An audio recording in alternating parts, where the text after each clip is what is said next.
You guys realize how messed up all this is? My 12-year-old sister killed herself. She died right here. Right where we're standing. Hey, dude, cool it with that! No one cares about your sister right now. We almost just died ourselves. That's Alex Eggleston, the protagonist of Yick, a postmodern RPG from 2019. This is Soul Survivor, a postmodern TTRPG which is based on the same game. Yick is an interesting piece. I have an entire playthrough of it on this channel, but to summarize my thoughts on the Yickverse, it would be the sandpaper room blasting compressed audio of Limp Bizkit on repeat. But I have been partially dared, partially forced, and completely compelled to delve deep inside of this world, to Yick out. Soul Survivor is what can best be described as the simplified lore of Yick. There is soul space, the cosmic goop between the trillions and trillions of realities all occurring all at once. And there is yours, right here, right now. Sometimes soul space slips into a reality though, when a soul survivor flees into one that isn't their reality, causing supernatural chaos as soul space attempts to rectify itself. What are soul survivors though? Well, it's a soul whose world has been either completely eradicated or they chose to willingly astral project themselves off of their world. Sometimes out of necessity, sometimes out of a more dour need. But you aren't them, you're Watchers, entities which go into these worlds currently undergoing supernatural nightmares to gaze upon the poor fucks called heroes, struggling against the end of days as they quickly realize that they have until 1201 and January 1st, 2000 to save their world from complete reality collapse. And it's also 1999. The game itself is primarily based around two methods of resolution, the basic Millennium die plus attribute die, and then the combat system which uses multiple attribute die in a success-based system.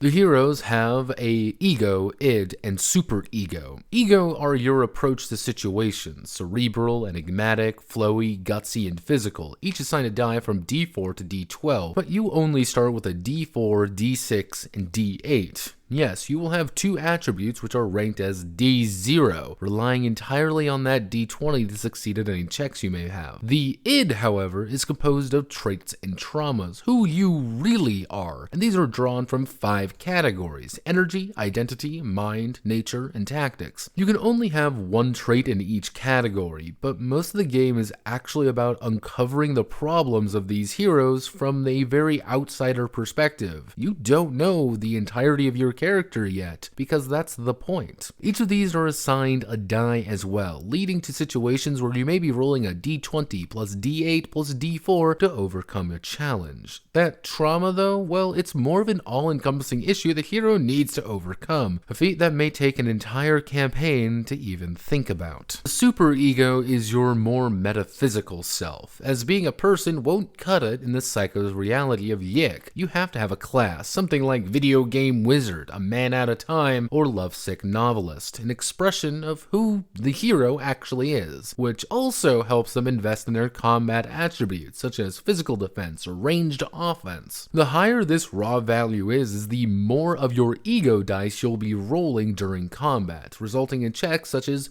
D20 plus 4D4, because this game also uses that success system to simulate multiple hits possibly registering at once, because when you attack someone, you're going to roll the appropriate dice. Every die that is over the defense value or target number of the enemy will actually hit, allowing for pretty heavy combo strikes that deal a lot of individualized damage, not even factoring in light or heavy variations which change the value of the actual hits and whether or not you're going to be rolling the Millennium die. It's kind of a weird game. I tried my best to keep as much of the Yick DNA as possible while still trying to make it fun to play. Is it a bit wonky? Hell yeah! Any game with a full power creation system is going to be fucking wonky. And as like a base concept works, it works pretty well, bar being heavily reliant on the initial buy-in and character creation to get everyone involved. This is the kind of game everybody needs to be on board with and understand the postmodern meta joke of the entire thing. Infinite time, infinite effort, probably overhaul the entire dungeon system. It feels a little bit light for what's effectively the main core of the game, but that's partially the fault of my own self-imposed limitations, which also kind of the thesis of this this entire video. A bunch of self-imposed limitations and its unfortunate results, which is a weird, strange, and